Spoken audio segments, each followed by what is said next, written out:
ketika ada di anggota tubuh daripada orang yang mau melakukan wudhu ada jabiro. Jabiro itu perban, ada jabiro, ada lusuk, ada isobah. Kalau jabiro itu sebetulnya diletakkan kepada sesuatu yang patah, seperti gip atau pertolongan pertama biasanya kayu yang diikat ya, supaya supaya tidak gerak, supaya patahnya tidak terlalu melebar, itu namanya jabiro. Atau isobah itu perban. Kalau lusuk sesuatu yang menempel seperti handiplas atau yang lainnya. Ini semuanya sama, mau jabiro, mau lusuk, mau isobah, semuanya sama. Masalahnya ketika ada orang yang ketika mau melakukan wudhu kemudian ada di anggota tubuhnya semisal daripada itu tadi perban, maka wajib dicabut. Ini mau wudhu kan, ada jabironya, wajib cabut. Wajib dicabut. Kenapa? Supaya yang dibawa perban tadi bisa dibasuh dengan air. Karena jabirohnya, perbannya ada di anggota yang mau dibasuh ketika wudhu. Berarti wajib dicabut. Kecuali kalau seandainya wajib dicabut itu gini. Wajib dicabut itu pertama, karena anggota yang sakit tadi itu kalau dicabut bisa dibasuh dengan air, itu yang pertama. Yang kedua, tidak bisa dibasuh dengan air, tapi mengambil daripada sebagian yang sehat. Akhirnya dibasuh yang bukan yang sakit tadi itu. Contoh, seandainya perbannya segini, yang sakit cuma segini, berarti mengambil dari yang sehat. Yang sehat ini kan bisa dibasuh dengan air, cabut supaya yang sehat bisa dibasuh dengan air, yang sakit tidak usah dibasuh dengan air kalau memang bahaya. Kan itu. Wah, katanya tidak bisa ini, kalau dicabut bahaya. Ya sudah. Sekarang kalau seandainya itu yang sakit yang diperban tadi di anggota tayamum. Anggota tayamum kan ada dua, ada wajah, ada kedua tangan. Kalau perban itu ada di wajah atau di tangan, seandainya dicabut bisa diusap dengan turab. Karena nanti orang yang seperti ini wudhunya ada tayamumnya. Dia kan sekaligus kemarin ada wudhu, ada tayamum. Berarti ketika basuh wajah, seandainya ada di tangan, basuh wajah, kemudian basuh tangan yang sehat. Nah, yang sakit tadi, ada perbannya, cabut. Kenapa? Kan bisa diusap dengan turab. Faham ya? Oh bisa, ya berarti wajib cabut.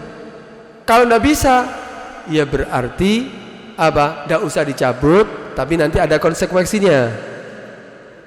Dia mungkin akan wajib qadha atau tidak. Intinya berarti wajib mencabut itu perban kalau ada tiga hal.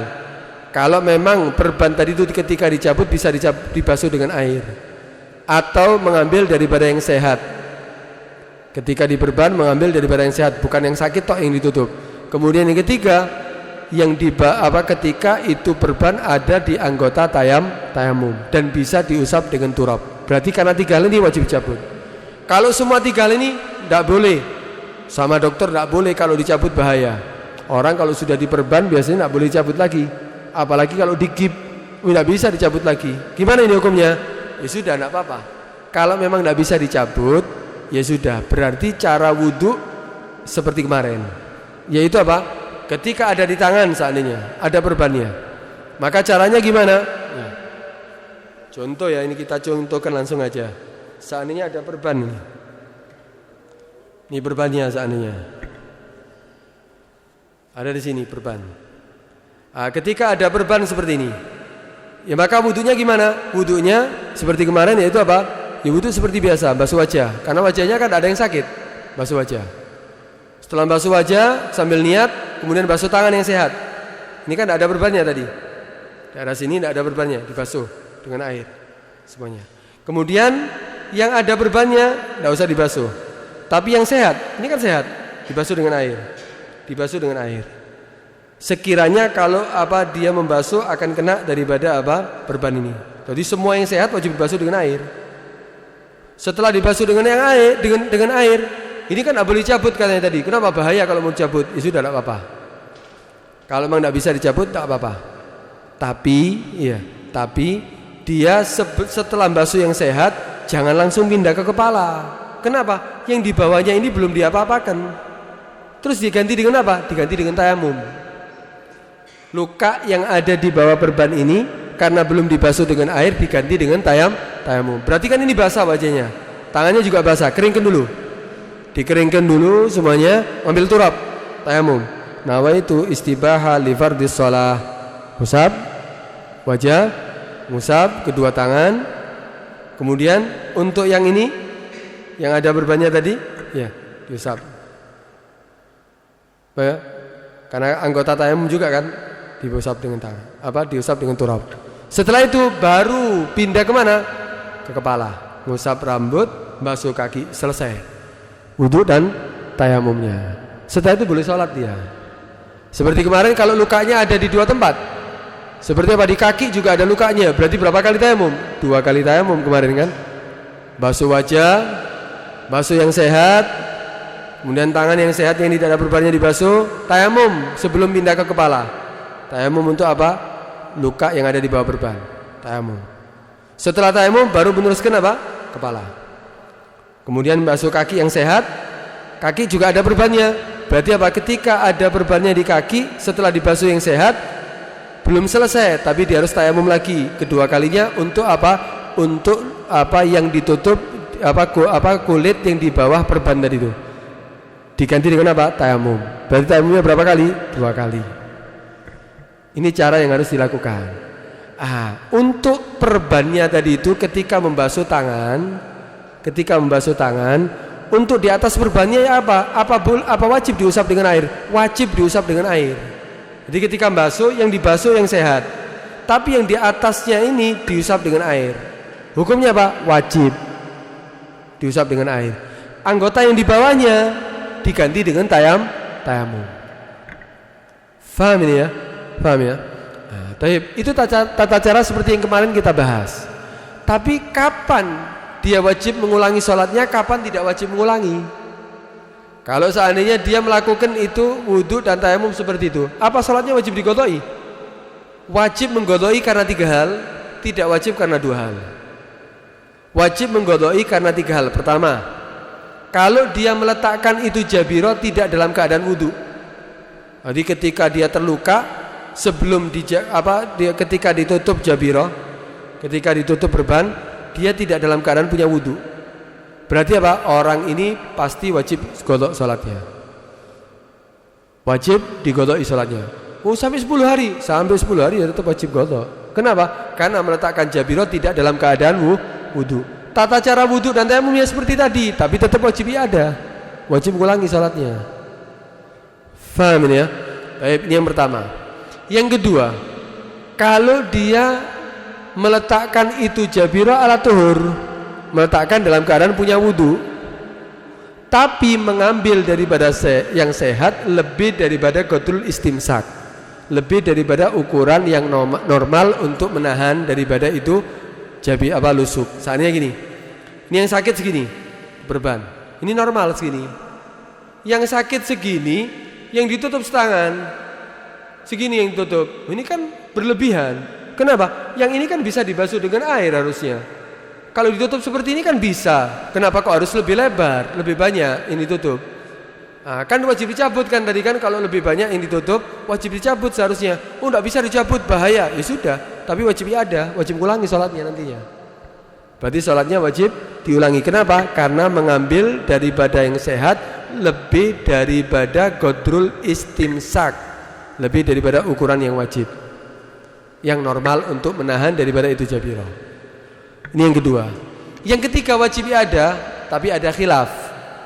Yaitu apa? Kalau meletakkan jabiro di anggota tayamum. Anggota tayamum itu apa? Wajah, tangan. Kalau meletakkan di anggota tayamum, ya, menurut pendapat Imam Nawawi di kitab Raudhah dan menurut pendapat Imam Khatib, pendapat Imam Romli, mereka mengatakan kalau itu perban apapun ya, handi plus atau yang lainnya, kalau di anggota tayamum wajah dan tangan, kedua tangan, maka pasti wajib mengulangi sholatnya, mau diletakkan dalam keadaan wudu atau tidak, mutlak. Ini berarti pendapat siapa? Imam Nawawi ya, di kitab Raudhahnya, kemudian pendapat Imam Romli, pendapat Imam Khatib.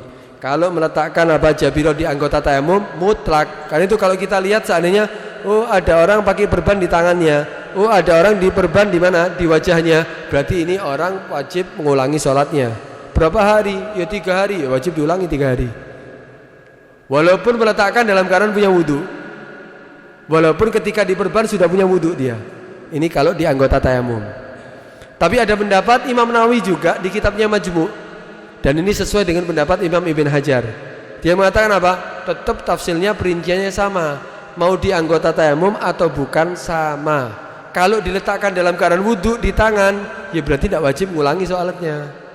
Kalau tidak mengambil daripada sehat lebih daripada qatul istimsak, ya tidak wajib mengulangi sholatnya. Sama aja anggota tayamum atau bukan anggota tayamum, tidak ada bedanya. Faham ya? Berarti masalah yang ketiga ada perbedaan pendapat. Kemudian kapan tidak wajib iadah? Tidak wajib mengulangi sholatnya kapan? Kalau itu jabiro, ya kalau itu jabiro, penutup daripada lukanya persis sesuai dengan sakitnya. Ini saya contohkan, saya garisi. Seandainya yang sakit segini, kemudian yang menutupi, ya jabironya yang menutupi daripada luka ini persis dengan sakitnya. Artinya apa? Yang sehat tidak diambil sedikit pun, tidak ditutup sama sekali.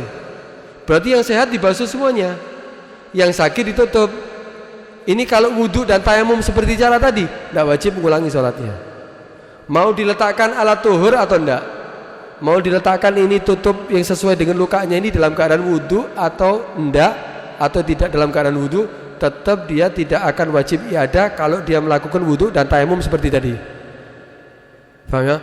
Atau dia meletakkan bukan di anggota tayamum, dan dia meletakkan sesuai dengan qatul istimsak persis. Seandainya di kaki, misalnya kaki persis, ya dikasih perban di sini, tidak mengambil daripada sehat lebih daripada ukuran istimsak, menahan, dan dia meletakkan dalam keadaan wudhu, berarti juga tidak wajib ada, tidak wajib mengulanginya. Nah, karena itu kalau ada luka, ya kalau ada luka kemudian diperban, kalau bisa punya wudhu, kalau tidak jelas wajib mengulangi sholatnya.